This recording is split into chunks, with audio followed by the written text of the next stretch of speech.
Utuu itti roobsin, utuu hababa itti buufan, utuu leenca itti buufan. Dhugaa rabbiitti bara. Uduma giiftii itti roobsin, utuu hababaan ijoolleen mana madaamii ittuma kennitu, utuma waan qabnutti dhadhaan natti mul'atu. Ittuma guura, natti mul'atu. Ittuma guura gaafa kaan gara mataa ta'e akka wanti irratti birrii naa galchaan ani birrii keessaa qabu hin jirtu. Maali giiftii tosomni kana fakkaatu yoo ta'e maaliidha? Zirfaan kana fakkaatu maaliidha? Amma mo'achii fi amtee uffata Dubaay keessatti guyyaa rakkisii dhugaa.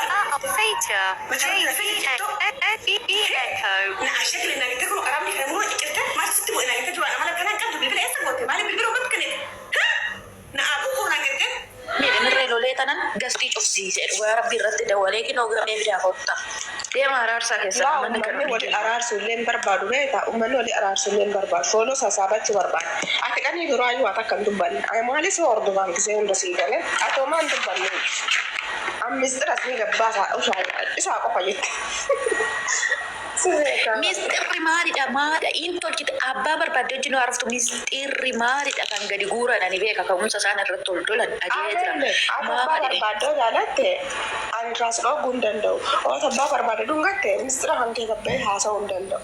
Isi addattee dhuftee ganni rakkoo jira lamaa ganni jira. Ganni dubbantu maanu kanfatu. Isinis mataa lakkoofsina kalaa isaan marti isaa bannaa isaatu ni dhiisaa nama hin dhiisaa.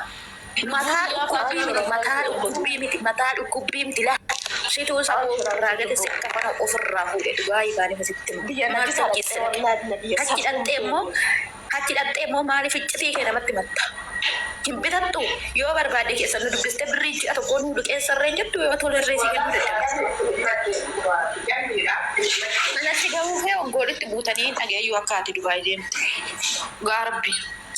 Ina cabaccabii namee hundi keenya haa cabaccabdoo isaan lamaan ani isaan caala wal beeku jira akka isaan lamaan wal jaalatu jira hunduu foloo itti daldalachumaa fi malee dhugaa rabbii dubbachuuf taanaan dubbii na cabaccabina dubbiin babal'isina walitti araarsa namni arrabni fi ilkaanuu walitti bu'aa arrabni keenya fi ilkaanuu walitti bu'aa. Dhaabtuu dhaqiitii guutti dawwaliitii fidii kootti walitti araarsinaan lafumatti sinamni dubbiin nurra haa dhaabanii jechaa isin jirama. Tigisti mana banattee mistira Joordaanitti waliin haasa'an. Odoo dhiira faana ciistellee ganni dhiira faana ciiseen jira jetteeni edaa tigisti miidiyaarra fiddee jechuudha. Wanta kana maa dalagee jechuudha.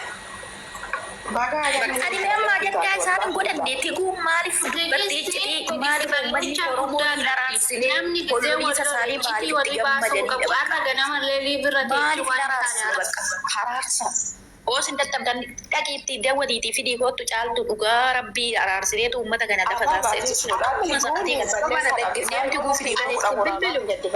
Bilbilu tigisti akkana yuseeni ani bilbila kookeecha yoo balleessan jira ani tigisti jechuudha. An nama akkana bira oomishu. Namni tigist falmattu tigisti falmattuun ganni beeltira tokkaatee falmattu tigistitti sheer kootu jedhii mana hababaa hin dhufti mana kootaataan qabdu. Ganni mataate bakkaala. Bakkaala gani kana mataa gadi singalabateen paartiidhaan sinii kaa'achii keessan ishee. Kottaan dubbatiin ati ajandaan irra boccanii nama ofitti komachiisna.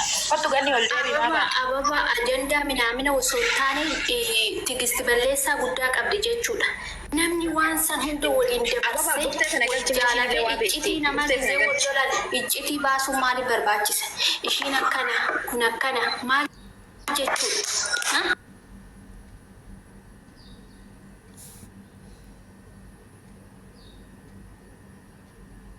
Tentee qabu rakkoo sin qabdanii isobdu haramnis tiguun kassasne kijibdoota ganniinis uffatan kadhanne bilbila ganniinis hinanne haada afaanuma keessa maa dhungatamaa irratti ol fixxan hin maraattanii itti sinii caccabsanaa tuffattanii baatan miti walitti sinaa haarsine jennaan itti miti dhaqaa ajandaa godhadhaa baxaxaxashi bakkasan ababa bakkasan teegoon bakka gammeetii hinaafeet malee waan biraatiin boora bilkaaba bakka gammeetii hinaafeet.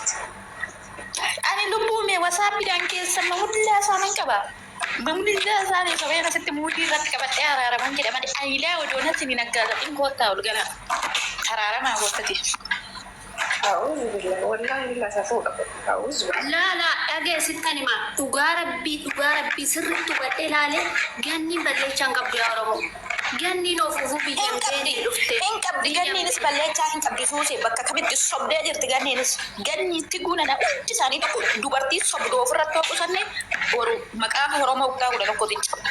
Ganni balleessan ishii maalidha? Ganni balleessan ishii maalidha? Mi fakkeenya maalidha? Odoo gammeen odoo bireen wajjin hin xaaru bireenii minaan guyyaa afur malee bulee jette bireen immoo ani kalee bireedee wasaappiidhaan keessa sagalee ergee maali ganni maa kana goota gisee halaalaa nama jaalattanii gisee kechaannan maaramiyaan cinqi naa galabbattu dhala koo kana jalaa fuudh algaa koo irraa bu'ee tanan ishii raffise nyaannee dhonnee shaa'urii gali jedhee kennee fi jedhan kakate mucaa ganniin bakka kanatti sobdee jirti sobdee Laatiin qoosaafillee godhuu dandeetti. Bakka sana qoosaa miti dhugaadha naa dhufte maal nyaata qoonqoo takkitti torbee lama qoonqoo kootu yoo fule maal kottaa olii gala araarama inaa Rambantaadhaan falataa sana cabsaa. guyyaa dhufte sammaa qooqa bultira guyyaa afur. Miidiyaa irratti nyaataa jirte. Ijoollee akkamitti nagaa keessanii? Burtee kootu irraa galchina hundi ishii kana irraa gadi araaramaa jennaan nuti ganni ajandaan nutti gochaa jiru. Tokkoon keenya dhaggeeffatu tokko Faatimaa gadi nama hin darbin kun natti argisiisa. Nama gaafa galchite gadi hin darbin. Inni lammaffaan Inni darbine ofiif baani ofiif baani. Tigistis taanan gannis taanan bukoo xurii miila keenyatti tokkoon keessi sila firoora Irraa galchi araaramaa jennaan didanii irraa galchi. Didan nuti uffatamuu didan. yookaan immoo uummanni Oromoo sila kaffi ol isaan gooneef dhaggeeffatamantu sun baruu qabdan. Nuyi holi jettanii ilaalina eenyu holi nutu jechuudha ijoollee mana madaamii jirtu. Kana saroota zagaxoota nutu darajaa guddaarra kaa'ee har'a deebi'anii nu sobu jechuudha. Tigisti maali gadittiin akkanatti afaan baddu kun? Ganniin paantii lama qabu kudha warra walitti araaramaa Ganni seensisaan laafatu tokko barreeffataatti ganni harkisu. dhaggeeffat warri walitti araaramaa seenaa meezin beektaa. ila namni walitti araaramanii sintu lafa irraestani akkamitti lafatti hafna nuti ani amma soon hiriyaa koodha siin jedhee paantiin qabu xuuxumaa zayaan qabu mudee siin qabu jedhee haadhoo koodha jedhee sitti madhee miidiyaa irratti baaftee ati mistira koo gadi zaqazaqxee nama jedheen deebi'ee sitti araarama tigisti maa ishiin dhoqqeen sila ganniin gammee dhungattee fi ajandaan bilbila baduu ajandaan maal baduu kun soba gisee lama ajumaanitti ganni barbaada deebi'eette tigisti kana kan ishii gube jechuudha. Tigisti biyyaa diqaalaa lama qabdi. Natu beeka ilmoo ishii abbaa manaa biyyaa qabdi. As dhuftee gammeedhaaf jecha biyya maraachiti jechuudha. Akkamitti walitti araaramaa isin lafatti haftu uummanni Oromoo ajandaan taane qabatee hin ka'u kan isin baruu qabdan. Gaafa waan tokko ajajaa kotota keessan kaafattan uummata Oromoo ittiin makina.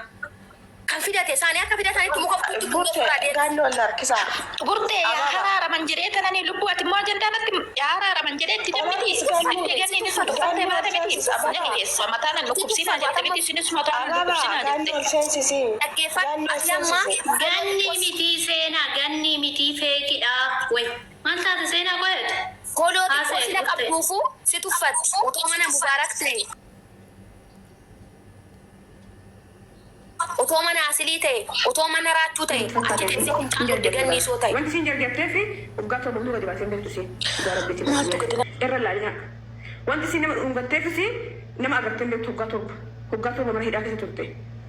Nama irra laaltarree isin takkaa jaa nama agartee beektu. Aduu san riippoortii keessatti nama baay'ee dhungatte si faranjiidhaa dhungatte si Itoophiyaa bichaa miti jawisaa hin dhungatte gammee hin dhungatte xurree hin dhungatte. Caamataa shurrubbaa tokko si dhungatte biree hin dhungatte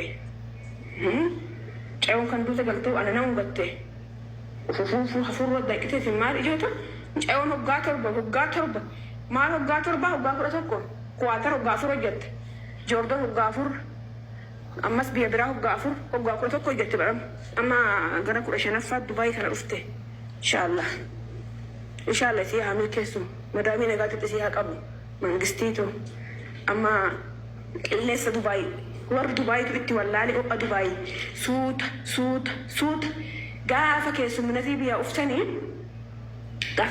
biyyaa uftanii uffata fidadhaa koottaa